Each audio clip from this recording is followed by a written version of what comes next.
alegria estar aqui com os irmãos, neste dia tão especial, ver pessoas que fazem parte do reino de Deus, que procuram caminhar como discípulos do Senhor Jesus.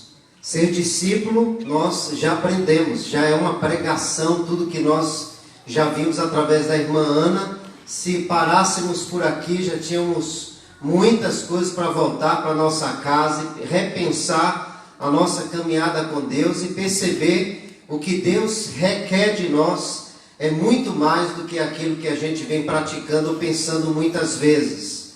E nós precisamos caminhar como discípulos do Senhor Jesus. É uma alegria estar aqui com Ana, esposa do pastor Aldinei, todos vocês.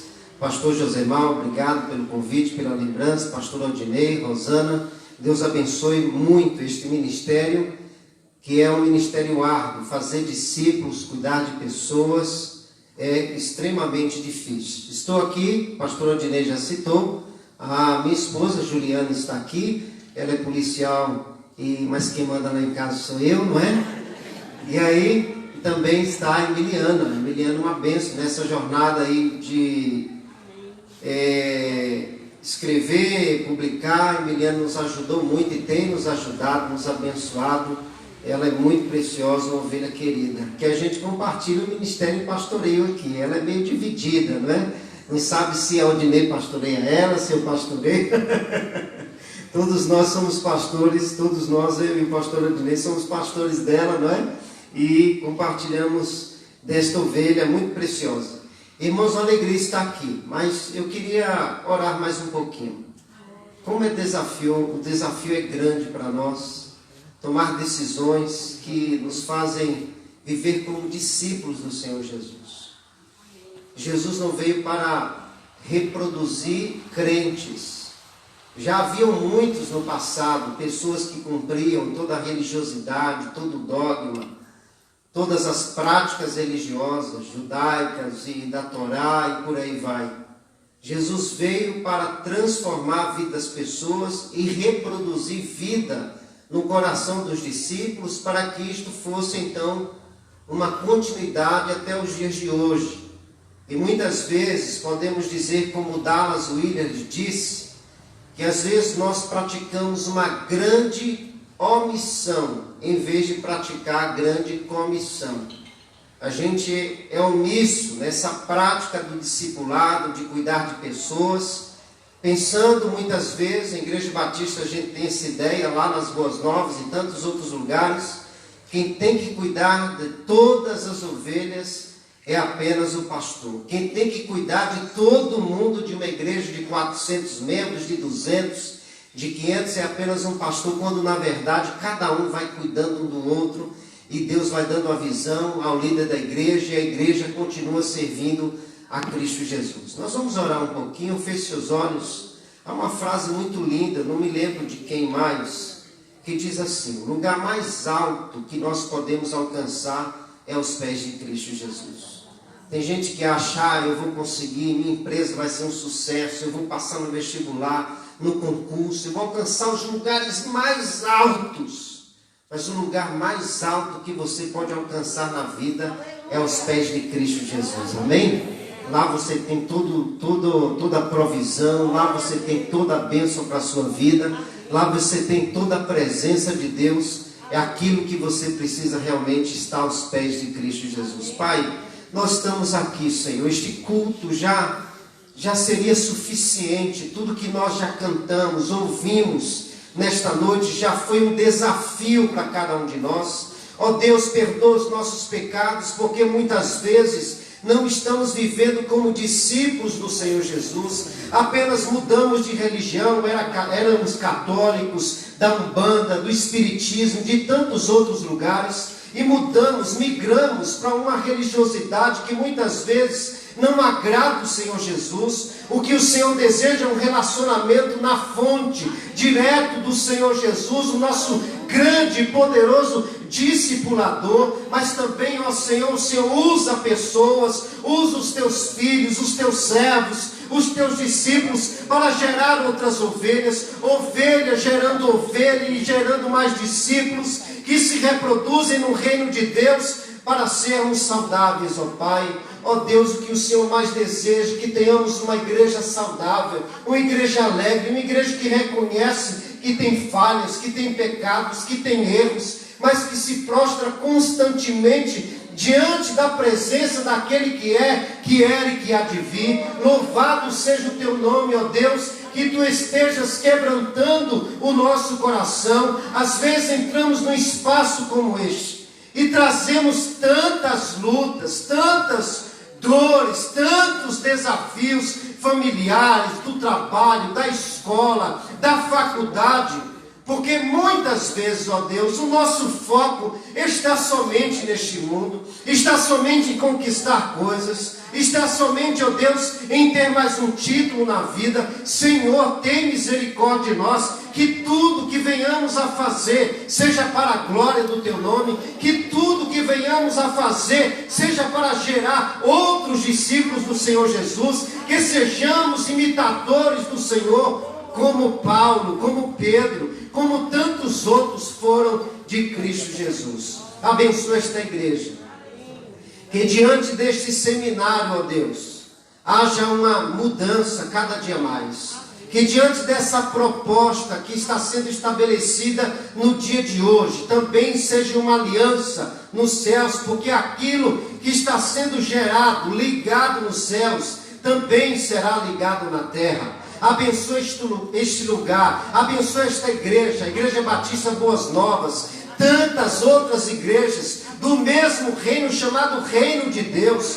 Não há, ó Deus, igrejas, denominações nos céus, há a igreja do Senhor Jesus, o reino de Deus, e nós te louvamos, ó Deus, por este povo, que a cada dia possamos, como filhos teus, de um mesmo Pai, prostrados diante da tua presença, cada dia nos voltarmos para a tua palavra, para a tua verdade, vivemos como verdadeiros discípulos do Senhor Jesus.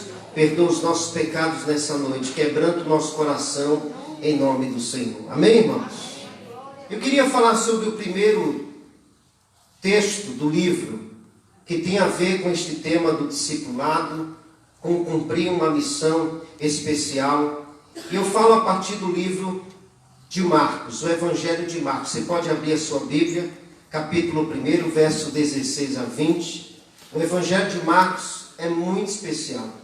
E eu percebi, no estudo que fiz neste Evangelho, que Jesus especialmente desenvolvia comunhão em espaços inusitados, como na casa, no barco, na mesa, na praia, em lugares que comumente nós poderíamos achar que não era possível gerar discípulos, chamar pessoas para uma vida com Deus. Mas é justamente um ambiente de praia, onde há barco, onde há peixe, que Jesus então proclama o verdadeiro chamado para a vida das pessoas que desejam viver para Cristo Jesus, como pescadores de homens. O discípulo é um pescador de homens. Nós vimos aqui há pouco com a irmã Ana falando sobre isso. O crente é diferente. O crente, ele é consumidor. O discípulo, ele está aqui para pescar pessoas e cuidar de gente. Nós vamos então ler esse texto, Marcos capítulo 1. Se você puder ficar em pé, nós vamos ler poucos versos, versículo 16 ao 20, da palavra de Deus, que diz assim: Andando à beira do mar da Galileia, Jesus viu Simão e o seu irmão André lançando redes ao mar, pois eram pescadores. E disse Jesus: Sigam-me, e eu vos farei pescadores de homens. No mesmo instante, eles deixaram suas redes e o seguiram. Indo um pouco mais adiante, viu num barco Tiago, filho de Zebedeu, e João, seu irmão, preparando as suas redes. Logo chamou e eles o seguiram, deixando Zebedeu, seu pai, com os empregados no barco. Podeis assentar. Este é o primeiro texto no Evangelho de Marcos, em que o barco é citado. E é citado 2 vezes, e não é por acaso. Pois evoca uma situação em que os discípulos são convocados. Eles eram pescadores de peixes para a morte. Agora são convocados, chamados, para que eles decidissem cumprir uma missão extremamente especial e diferente daquilo que eles estavam cumprindo até então. Eles faziam parte de uma empresa familiar que contava com sócios, com ajudantes, em que o pai Zebedeu administrava tudo aquilo. Era uma empresa bem sucedida, eles faziam parte de todo este contexto. E percebemos a insistência de Jesus em que os discípulos deixassem tudo aquilo para trás e seguissem para um cuidado contínuo de pessoas. Portanto, Jesus substitui agora a autoridade que era do pai Zebedeu por sua autoridade e substitui a igreja como um todo pelo barco, e a partir dali ele faz a sua igreja acontecer, a partir daquele chamado dos discípulos, que eles deveriam também cuidar de muitas pessoas. A partir dali ele vai forjando a identidade dos discípulos e dos 12. Aqui aparecem os primeiros vocacionados. Mas antes de Jesus chamar os primeiros vocacionados, a Bíblia diz que ele passa 40 dias, 40 noites em oração, em jejum, buscando a presença de Deus, buscando a presença do Pai, para depois então escolher estes preciosos homens de Deus.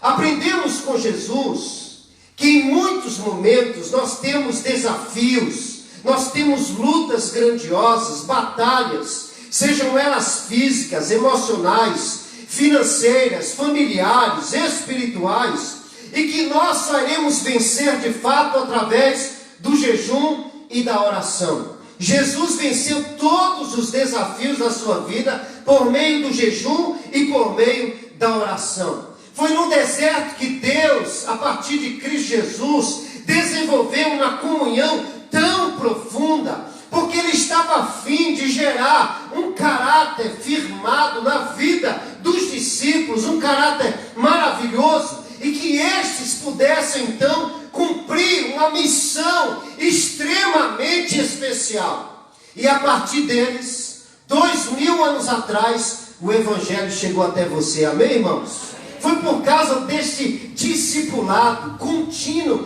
de Jesus por 3 anos, na vida de pessoas simples, que o Evangelho chegou até mim e até você. Louvado seja Deus!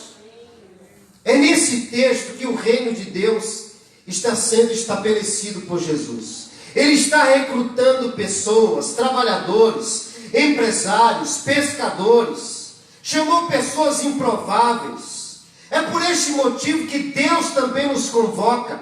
Deus também nos chama para cumprir uma missão especial de cuidar de pessoas. Você não foi chamado para vir apenas a um culto, celebrar Deus. Deus quer que você saia deste nível para o nível de discípulo. Não adianta você cumprir algumas regras, ser um crente fiel nos cultos, mas se você não está gerando a sua vida na vida de alguém, se você não está cumprindo a missão de Deus de formar novos discípulos. Eu me lembro de um rapaz que estava querendo muito ir para o seminário. E eu perguntei para ele: quantas pessoas você já ganhou para Jesus? Ele falou que eu me lembro nenhuma. Quantas pessoas você já cuidou, já discipulou, já orientou? Eu não estou falando de ser professor da escola bíblica dominical, que é importante, mas discipulado é muito mais do que isso.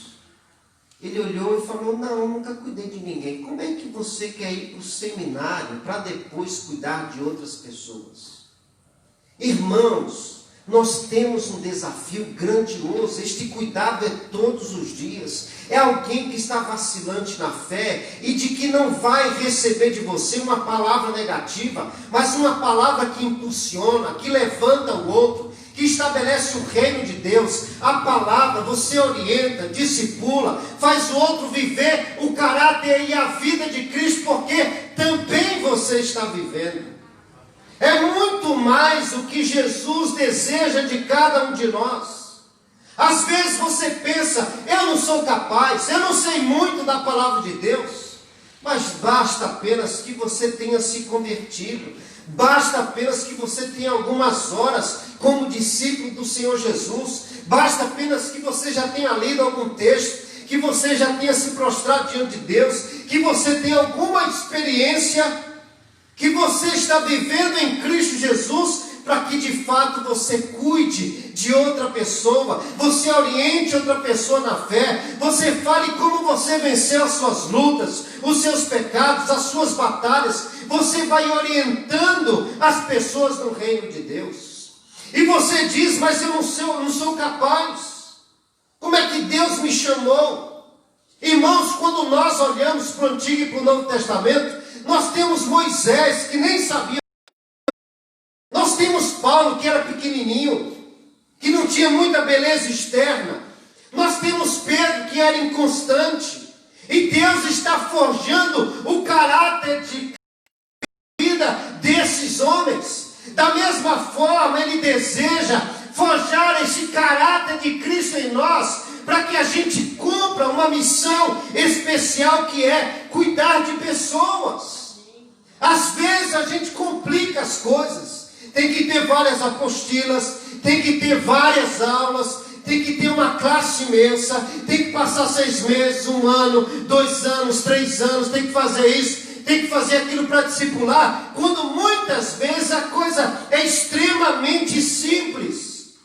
Realizar a missão de Deus, é engajar-se nela, é fazer acontecer a vida das pessoas através de uma ação simples. O pastor Sidney Costa, em seu livro Complicadeira, é um livraço, olha o nome do livro, Complicadeira. Ele disse o seguinte: muitas igrejas estão paralisadas porque não encontraram um jeito simples e eficaz de fazer a missão.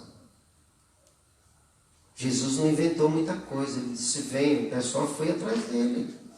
E ele foi ensinando no caminho. Chame alguém para ir no supermercado, e no caminho você ensina. Chame alguém para ir à rua com você.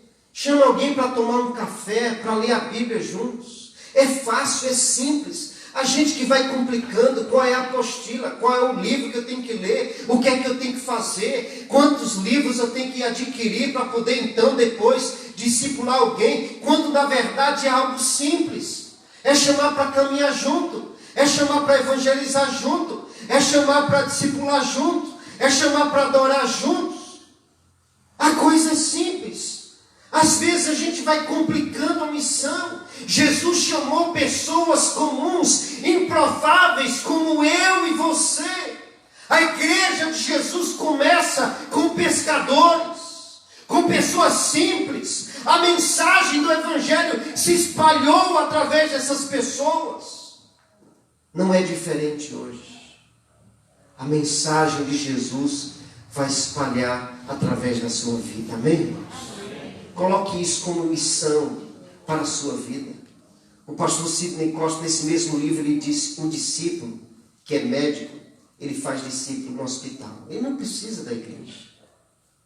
A igreja aqui é só para um estímulo, a igreja é para receber a palavra, para dizer assim: oh, nós temos uma semana inteira pela frente para a gente cuidar de pessoas. Ele disse assim: o discípulo que é professor, ele vê a sala de aula como seu campo missionário. Ali está meu campo missionário, esses alunos aqui, essas pessoas. O empresário não enxerga na sua empresa somente clientes. Você é meu cliente, você que vai me gerar renda para a minha família. Não. Ele enxerga na sua empresa e nos seus funcionários como alvo da missão de Deus. Quando a gente olha para o mundo nessa perspectiva, a gente muda. Ou a gente olha para o mundo nessa perspectiva, ou a gente continua sendo apenas um crente. Eu sou um crente, faço parte de uma estatística de quase 30% de pessoas no Brasil que se dizem evangélicas. Só é uma estatística. O Brasil continua o mesmo em corrupção. O Brasil continua o mesmo em violência. A igreja tem o poder de ser, como disse Bill Hybels, a esperança do mundo. E por que ela não está sendo? Porque nós não estamos gerando novos discípulos, estamos apenas fazendo novos crentes, novos evangélicos. Apenas tiramos de uma religião e colocamos na nossa caixinha. Enquanto Jesus quer que a gente faça novos discípulos, empresários discípulos, advogados discípulos, professores discípulos, alunos de faculdades discípulos, enfermeiros discípulos, garis discípulos, taxistas discípulos, todos nós, no nosso ambiente de atuação, onde passamos a maior parte do nosso dia trabalhando, nos empenhando, é o maior campo que nós temos, é no nosso trabalho. Nós somos chamados para uma missão, e esta missão é especial, é a maior de todas. Portanto, quais as atitudes necessárias para cumprir esta missão? Primeira atitude: servir em todo o tempo. O crente fica esperando: pastor, o que é que eu tenho para fazer? Tem vaga no louvor? Às vezes não sabe nem cantar, vai atrapalhar, mas quer estar no louvor. Tem vaga lá para pregar? Pastor, estou aqui. Não sabe nem pregar, mas quer pregar. O discípulo, ele serve em todo o tempo. Está faltando gente na portaria, lá está ele. Os banheiros não estão muito limpos, lá está ele limpando. Eu fui numa igreja em São Paulo, desse Sidney Costa que escreveu o livro Complicadeira. Quando ele chegou na igreja tinha 50 pessoas. 8 anos depois, tem quase 5 mil pessoas. Médicos, advogados, grandes empresários, filhos de Silvio Santos, está todo mundo lá. Agora, o mais incrível que eu achei naquele lugar foi que aqueles médicos empresários eram que estavam lavando os banheiros. Às vezes, irmãos, a gente não precisa de nada, apenas se colocar à disposição de Jesus e dizer: Senhor, eu só quero te servir. Eu só estou neste mundo aqui para servir ao Senhor. Em todo o tempo, 24 horas, todos os dias da semana, eu só quero te servir. A Bíblia diz em Lucas capítulo 5, versículo 3, em Marcos capítulo 1, no capítulo 5 de Lucas fala sobre isso também, que Jesus então convida os discípulos e ele chama para, em Lucas diz que Jesus entra no barco de Simão e pede-lhe para afastar um pouco da terra. Quando Jesus chama e pede o seu barco, ele está dizendo: vamos ali servir. Você me empresta o seu barco e eu vou pregar o evangelho do barco. Você me empresta o seu barco e eu vou falar para as pessoas da verdade de Deus. A sua empresa é o barco de Jesus. O seu escritório é o barco de Jesus. Esta igreja é o barco de Jesus. A rua é o seu barco. Onde você estiver é o lugar onde você pode gerar novos discípulos e pregar a palavra de Deus. Servir as pessoas e a Deus é a primeira atitude de quem deseja cumprir a missão dele no mundo. Esse texto de Lucas, que coaduna com o texto de Marcos, diz que Jesus chegou àquela praia e havia uma multidão que o apertava, havia muita gente naquele lugar, e naquele momento os discípulos estavam na praia limpando as redes. E Jesus então pede o barco de Simão emprestado da sua família. E dali ele começa a proclamar o evangelho. Dali ele começa a servir as pessoas. Dali ele começa a fazer novos discípulos. depois de ter chamado estes homens, vinde após mim, e eu vos farei pescadores de homens. Ele começa a servir com o barco daquela empresa, de Simão, da sua família. E quando Jesus diz para Simão, para ele emprestar o seu barco, ele estava ensinando a Simão a servir.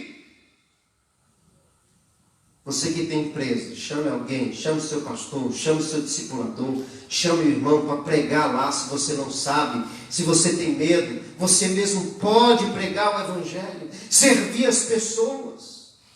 Simão serviu com o seu barco, e Jesus utilizou o barco do discípulo, a sua empresa, para falar das grandezas de Deus. Jesus quer usar todo o seu recurso, todo o seu dom, toda a sua habilidade, que são ferramentas poderosas para o cumprimento da missão e o crescimento do reino de Deus. Ele quer usar tudo o que você tem, tudo o que você possui. O pastor Eduardo, que teve o ano passado em nossa igreja, ele diz o seguinte: você mede o sucesso de uma igreja ou de uma empresa pela quantidade de gente que tem para servir. Aqui não tem isso, mas as boas novas, a gente tem uma luta muito grande. A gente vai fazer alguma coisa, sempre as mesmas pessoas se colocam à disposição. A maioria fica sentada, sendo servida. Levante-se para servir. Levante-se para servir. E quando você se colocar à disposição, o milagre da multiplicação há de acontecer na sua vida e na vida daqueles que estão ao seu redor. Será que Jesus tem acesso na sua universidade? Será que Jesus tem acesso à sua empresa? Será que Jesus tem acesso lá na sua escola? Será que Jesus dirige os seus negócios? Será que Jesus está dirigindo a sua vida? Será que você está servindo a Deus como discípulo através daquilo que você é e o que você tem? É comum a gente separar. Não, a minha vida empresarial é uma coisa. A minha vida como empregado é uma coisa. A minha vida como taxista é uma coisa. A minha vida como professor, diretor é uma coisa. A minha vida como advogado é uma coisa. A minha vida na igreja é outra coisa. A igreja é uma bênção. Na igreja eu sou o cara, meu irmão, seja o cara na rua, seja o cara na sua empresa, seja o cara em todos os lugares. Sirva ao seu vizinho, sirva à sua cidade, sirva à sua igreja, sirva ao seu próximo. Apenas vá servindo. Jesus chamou Simão para ser companheiro dele naquela pescaria. E o resultado lá em Lucas capítulo 5 foi incrível. Pescou muitos peixes. No entanto, primeiro Pedro passou a servir. Depois que vieram os resultados. Depois que virão novas vidas. Você serve a Jesus e você vai servindo as pessoas. E os resultados vão acontecendo ao seu redor, na sua vizinhança, na sua família, na sua igreja, no seu trabalho, em todos os lugares. Amém. Ele supre as nossas necessidades e vai suprir também daqueles que estão ao nosso redor. Se nós olharmos para Jesus, Ele é o nosso modelo de servo. A Bíblia diz em Marcos 9,35, se alguém quiser ser o primeiro, que seja o último. Que seja o último. Gary Erwin, em seu livro O Estilo da Liderança de Jesus, ele disse: ser o último está no estilo de vida daquele que quer ser servo. Se você quiser ser servo, você vai aprender com Jesus. Porque em João capítulo 13, ele fez o papel de um escravo. Ele lavou os pés de todos os discípulos. Seja um servo como Jesus foi. Seja um escravo do Rei dos Reis. Sirva a Cristo. Sirva as pessoas. A Bíblia diz em João capítulo 12, verso 26, Quem me serve precisa seguir-me, e onde eu estou, o meu servo também estará. Aquele que me serve, o Pai o honrará. Primeiro você serve, depois o Pai te honra. Mas as pessoas estão buscando a glória, a honra, o poder, a força, mas não querem servir. Seja o último. Faça o papel como Jesus fez de um escravo. Lave os pés das pessoas. Faça um serviço na igreja, na cidade, que ninguém quer fazer. Abençoe seu vizinho que ninguém quer abençoar. Abençoe aquele seu familiar rude que ninguém gosta dele. Vá atrás, faça a diferença. Comece a estimular e a ensinar a palavra de Deus às pessoas, que o Pai o honrará. Segunda atitude, siga Jesus, mesmo sem compreender. Amém, irmãos? Amém. Quando Jesus disse, sigam-me, e eu vos farei pescadores de homens, a Bíblia diz no verso 17 e 18, que no mesmo instante, eles deixaram as redes e o seguiram. Você pode ter 30 anos de igreja, mas você não sabe tudo. Imagine quando você começou a seguir a Jesus. Você não compreendia quase nada. Você até se fez algumas perguntas. Será que eu devo, que eu não devo? O que é que meu amigo vai falar? O que é que minha família vai falar? O que é que meu pai vai falar? Quando meu avô entregou sua vida para Cristo, seu pai o colocou para fora de casa. Aqui não. Às vezes você será rechaçado. Você não vai compreender o Evangelho totalmente, mas a segunda atitude é seguir mesmo sem compreender. Você não entende muitas vezes tudo o que Deus está fazendo ou o que Ele vai fazer na sua vida, mas você continua seguindo a Jesus. Você continua obedecendo. Você continua aprendendo. Você continua gerando o caráter de Cristo em si. Porque sabe que em algum momento algo lindo e extraordinário vai acontecer novamente na sua vida. Quando você segue a Cristo, Ele vai te impulsionando, te empoderando, te elevando para cumprir a sua missão. Nós não compreendemos muitas vezes esse chamado de Deus, os desígnios de Deus, os mistérios de Deus, mas vamos seguindo os passos de Jesus. Vamos seguindo os passos de Jesus. Continuamos firmes em seus ensinamentos. Continuamos enchendo nosso coração de fé, tendo esperança da vida eterna, acreditando que um dia Ele voltará. A gente continua crendo em tudo isso. A despeito do que diz a filosofia, a sociologia, o professor na universidade, você continua marchando, crendo em Cristo Jesus. O pior é quando você faz da sua fé e você vai customizando tudo. O crente gosta disso. Eu gosto daquela música e não gosto dessa. Eu gosto daquela pregação, mas não gosto dessa. Eu gosto do banco, mas não gosto de cadeira. Eu gosto do templo assim, mas não gosto assado. O crente vai pensando nessas coisas, enquanto Jesus está nos impulsionando a segui-lo e fazer discípulos de todas as nações, batizando-os em nome do Pai, do Filho e do Espírito Santo, e ensinando a guardar todas as coisas que vos tenho ordenado até a consumação dos séculos. O grande chamado para a sua vida é seguir os passos de Jesus. Vai seguindo, vai caminhando com Ele, e Ele vai te dando direção.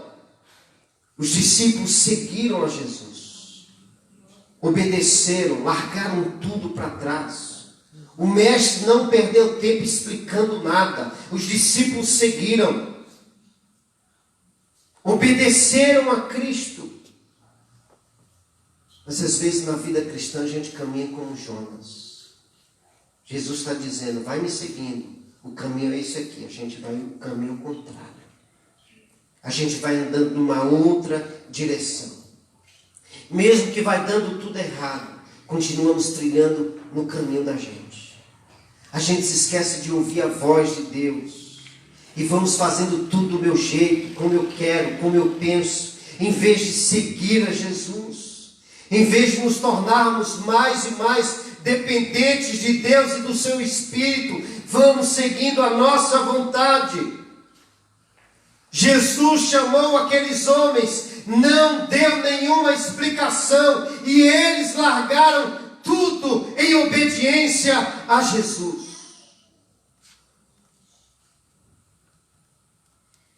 Que chamado poderoso! Quando Jesus chamou os discípulos, a Bíblia diz que Jesus viu Simão e André, o seu irmão.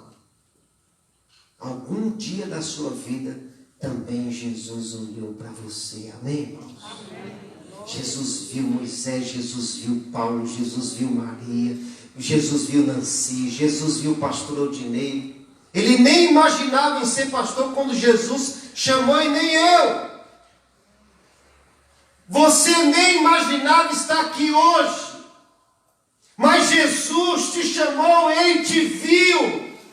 A palavra viu no original é percebeu com os olhos, prestou atenção, Ele notou, Ele examinou o seu coração e Ele te chamou. Venha!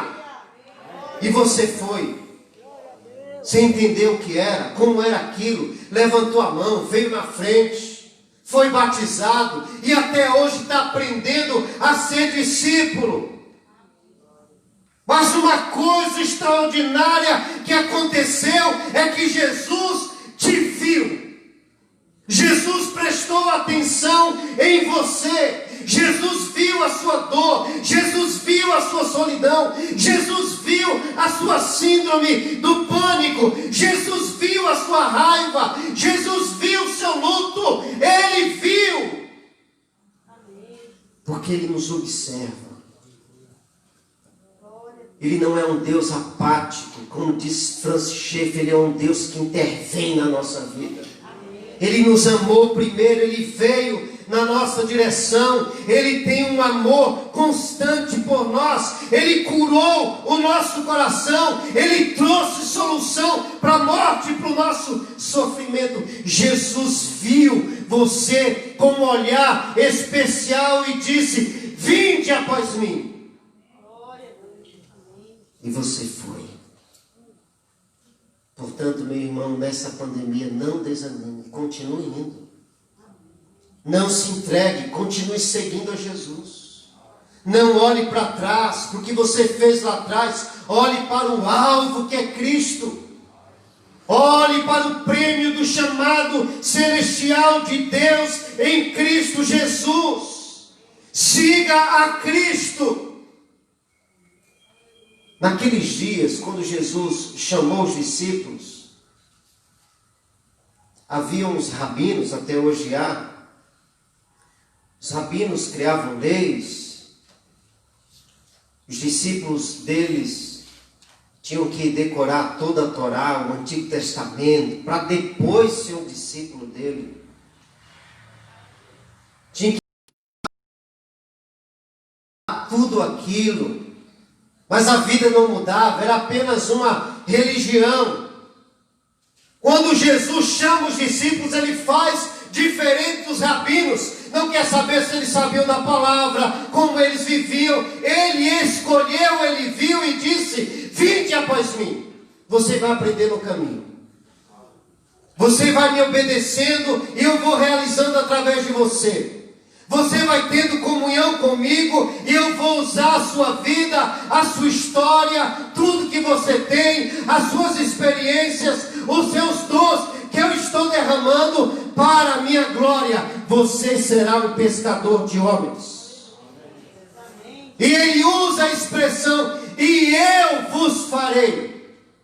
Quem nos faz pescador de homens é Jesus. Então busque direto na fonte. Ele é o nosso Senhor, o Rei dos Reis, o nosso pastor, o Senhor dos Senhores. Nele está a fonte de vida. É Ele quem está fazendo, inaugurando em seu coração uma vida de um verdadeiro discípulo. Eu vos farei pescadores de homens. Quando ele disse isso lá atrás, ele estava inaugurando a sua igreja numa praia, num barco. Vou fazer de você discípulos de todas as nações. Cristo está interessado que você tenha um relacionamento próximo, íntimo e de comunhão com Ele. Por isso que Ele te chama, venha. Primeiro, venha. Tenha comunhão comigo. Siga-me obedientemente. E eu vos farei pescadores de homens. Terceira e última atitude. Esteja divorciado de tudo aquilo que não é essencial. Amém, irmãos? Amém. Tudo que não for essencial, deixa para lá. Deixa para lá. O versículo 18 diz assim: naquele mesmo momento, eles deixaram as redes e seguiram a Jesus.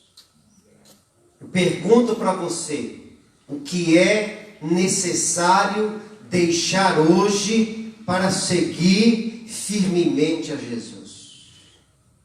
O que é que você precisa deixar? Os discípulos deixaram o barco, a empresa, deixaram seu pai, a sua família, tudo para trás. Eles se divorciaram daquilo que não era tão essencial nesta vida para estar com Cristo, para ser um pescador de homens. A palavra deixaram é afien, que significa divorciar, abandonar, deixar algo para trás.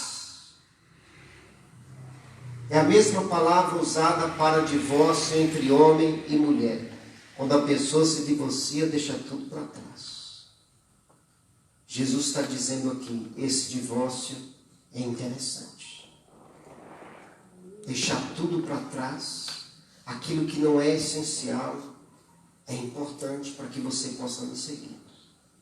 Se você quer formar o caráter de Cristo em você e na vida de outras pessoas, há coisas que ainda você precisa deixar para trás. Talvez seja um rancor, uma mágoa, uma falta de perdão. Você precisa deixar isso para trás. Perdoar e liberar isso do seu coração. Talvez o que você precisa deixar para trás são coisas como deixaram os discípulos, as redes, os pais, o trabalho, a história, a família, foi deixando tudo para trás. Eles entenderam que aquelas coisas naquele momento, a partir de Jesus, não eram as coisas mais essenciais. O apóstolo Paulo, escrevendo na segunda carta para a igreja aos Coríntios, capítulo 5, versículo 7. Porque vivemos por fé e não pelo que vemos. O que é essencial muitas vezes é invisível aos olhos. Às vezes está aqui dentro. Às vezes está guardado. Às vezes já tem 30 anos atrás. E você está amarrado aqui. E você não se divorcia daquilo. Você não se separa daquilo. Você não deixa aquilo para trás. Porque você quer ficar preso a uma vida que não agrada a Deus. Quando os discípulos compreenderam as palavras de Jesus, eles assumiram um compromisso radical com Cristo. É necessário abraçar aquilo que é essencial, o Evangelho, a palavra, a Cristo, o Espírito, a Deus, tudo aquilo que vem do alto para nós. Quando os discípulos abraçaram aquilo que era essencial e se divorciaram daquilo que não era essencial, a vida mudou. Eles passaram a ter uma comunhão profunda com Jesus. Eles passaram a estar aos pés de Jesus, a seguir a Cristo. Os discípulos não hesitaram, não discutiram entre si, eles deixaram tudo para trás. Entenderam que agora havia algo que tudo nesta vida que era seguir a Cristo? O que tem sido essencial para a sua vida que para Cristo não é? O que tem sido prioridade para a sua vida que para Cristo não é? Os discípulos seguiram o Mestre. E Jesus foi treinando com a doação, com a entrega, com o exemplo e valorizando apenas aquilo que era importante na vida. E os discípulos foram recebendo tudo aquilo. Paulo viveu como discípulo, não como um crente. Diz: seja a mesma atitude a sua, como foi a de Cristo Jesus. Se divorcie de tudo aquilo que ofende o caráter de Cristo. Se divorcie de tudo, abandone tudo, aquilo que faz você pecar, errar o alvo, a mentira, a prostituição, o engano, o orgulho, tudo. Apegue-se ao essencial. Invista a sua vida naquilo que é fundamental, no seu relacionamento com Deus e com as pessoas. Jesus tem uma missão especial para você. Não é por acaso que você está neste mundo. Jesus só está te convidando: sigam-me, venham comigo. Os discípulos entenderam, largaram, não hesitaram e seguiram a Cristo. Talvez você tenha anos e anos e ainda não encontrou esse descanso que é seguir a Jesus. Jesus falou em Mateus 11, 28, versículo 28 ao 30. Vinde a mim todos os que estão cansados e sobrecarregados, e eu lhes darei descanso.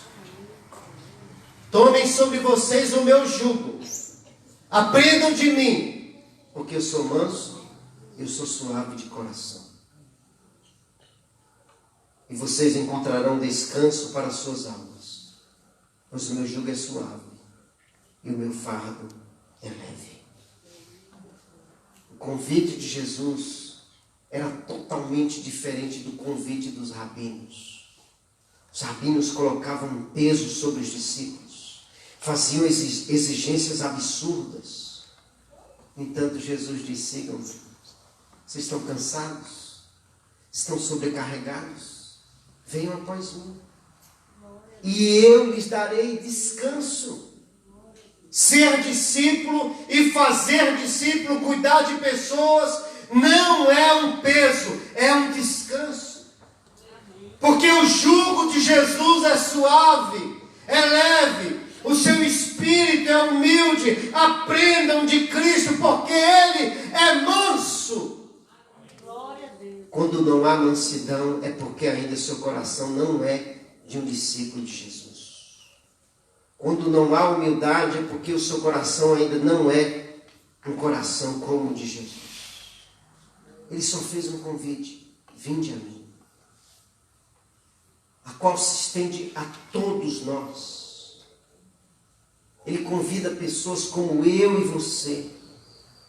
Não importa o passado, a condição social, a cor, nada disso. Jesus só está nos chamando para uma coisa: viver em comunhão com Ele. Cristo deseja ter comunhão com você. Assim como nós precisamos cuidar de outras pessoas, Cristo deseja cuidar de nós. Ele nos ama. O Mestre deseja colocar um fardo que é manso e que é leve sobre você. Se está pesado, não é de Jesus. Tem alguma coisa errada no nosso caminho.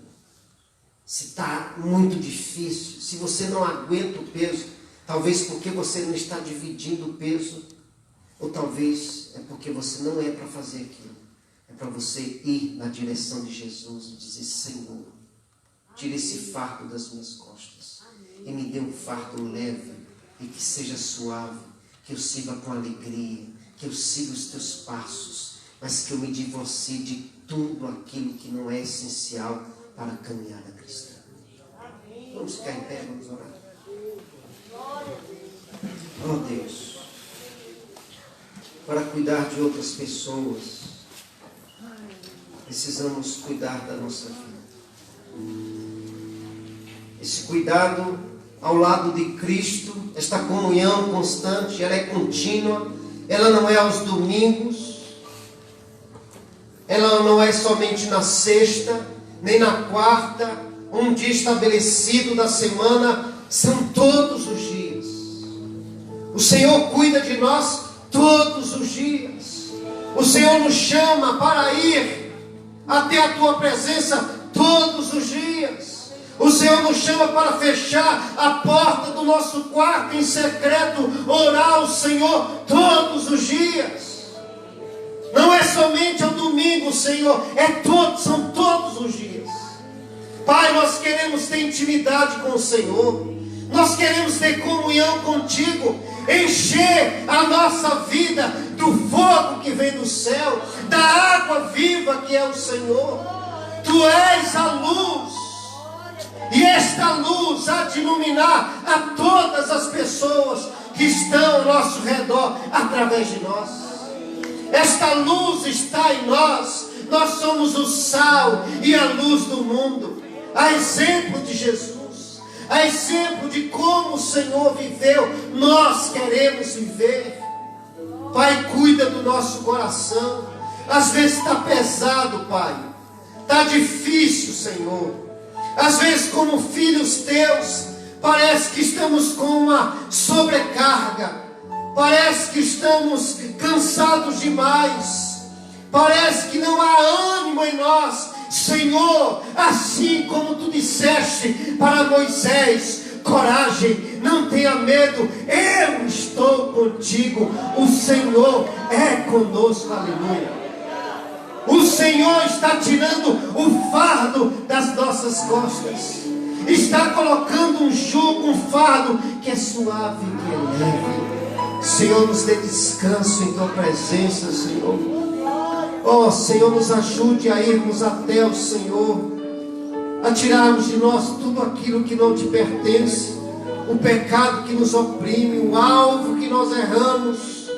Senhor, ajude-nos a olhar para o alvo que é o Senhor. Tua palavra diz que nós devemos prosseguir para o alvo, para o prêmio do chamado celestial de Deus em Cristo Jesus. Pai, um dia o Senhor nos voltará, seremos arrebatados, estaremos com o Senhor nos ares, mas antes disso, o Senhor quer que a tua igreja reproduza, faça muitos discípulos leves, que carreguem um fardo que é leve, que é suave. Ó Senhor, que a paz de Cristo inunde esse lugar, que voltemos para os nossos lares, ó Pai, não como cansados, não como sobrecarregados, mas com descanso. Derrama descanso sobre as nossas vidas, Senhor. Derrama descanso, descanso, paz, mansidão, humildade sobre nós. Perdoa-nos, Senhor, porque às vezes somos arrogantes. Achamos porque já somos discípulos, somos melhores do que aqueles que não são. Às vezes nem estamos vivendo a vida que o Senhor gostaria que vivêssemos, mas estamos, ó Deus, julgando as pessoas, olhando para o outro e observando o pecado, em vez de levantar o irmão, em vez de dizer: levanta, Jesus tem um fardo leve, levanta, Jesus tem descanso, levanta, Jesus tem paz para a sua alma, levanta, o nosso Senhor é bondoso, o nosso Senhor é misericordioso, o nosso Senhor é amoroso. Levanta, Ele te ama, você é filho e Ele é pai, Ele vai cuidar de você, Ele está do seu lado. Pai e mãe podem nos abandonar, mas o Senhor nunca nos abandonará. Lá nós temos toda a fonte de vida. Vá para o Senhor, se jogue aos pés da cruz, se lance aos pés de Jesus. Lá você estará no lugar mais lindo, mais alto, mais sublime, mais poderoso. De lá fluirá no seu coração águas vivas. Nos colocamos debaixo dos teus pés, Senhor. Queremos lavar os pés como o Senhor lavou. Queremos servir como o Senhor serviu. Queremos te seguir, Senhor. E queremos nos divorciar do pecado, de tudo aquilo que não te agrada, e viver e fazer como o Senhor fez. Meus irmãos, eu aprendi nessa semana uma coisa. Na ceia, quando Jesus estava com os discípulos, tinha ali Judas, e ele sabia quem era Judas, a intenção do seu coração, a maldade que havia na alma daquele homem. E a Bíblia diz que Jesus molhou o pão e deu a Judas. Sabe por que Jesus fez isso? Jesus poderia, come esse pão seco que engancha na tua garganta, que você morra. Tem gente que faz isso, mas Jesus ainda molha o pão e dá a Judas. Judas não compreendeu nada. No capítulo 14 de Marcos, Maria quebra um vaso de alabastro e derrama o perfume sobre Jesus. E Judas diz assim: que desperdício! Muitas vezes o que você acha um desperdício para Deus perfuma a casa das pessoas, abençoa vidas e ainda unge o Senhor para o sepultamento. Mas Jesus foi tratando Judas até o final com muito amor, até na ceia. Ele sabia que Judas era um traidor, mas ele molhou o pão e deu na boca de Judas, para descer suave, tranquilo. A despeito da atitude das pessoas, continue agindo como um discípulo. Nas redes sociais, seja um discípulo. Às vezes você usa o Face para brigar com as pessoas. Seja um discípulo, proclame a palavra de Deus. Continue fazendo outros discípulos, orientando pessoas. Há pessoas desesperadas precisando de você. Há pessoas que estão próximas ao suicídio precisando de você. Esses dias uma pessoa me ligou, há 2 semanas atrás: pastor, vou me matar. Eu digo: não faça isso. E eu orei por aquela mulher. Eu nem sei quem é. Até hoje não conheço pessoalmente, só pelo Facebook. Use as redes sociais para abençoar as pessoas. Não utilize as redes sociais para fazer aquilo que não é essencial e para a glória de Deus. Amém. Você é um discípulo, você não é um crente.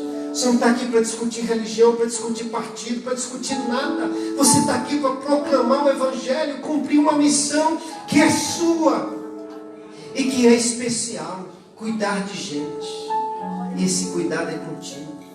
Que Ele te abençoe e faça de cada um de nós discípulos verdadeiros do Senhor Jesus. Amém.